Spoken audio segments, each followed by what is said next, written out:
Hello everyone, I am Omkar and I welcome all of you to this wonderful course on complete embedded system programming, right?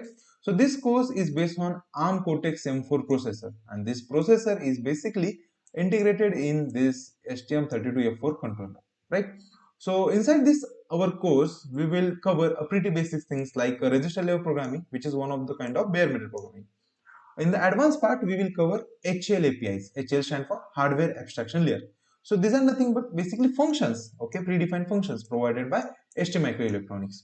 As ST Microelectronics provides some of the functions, ARM also provides some of the functions, and those functions we commonly call as Common Microcontroller Software Interface Standard. Right? We will discuss all these things in much more detail, okay, inside our course. Okay, before that, this course will be a very engaging course as we are going to do lot of hardware stuffs. Okay, and I will also keep in mind that I will explain a complex concept into much more simpler terms so that you will understand what is happening inside that actual smaller control, right? So we will start our course with a content, right? Thank you.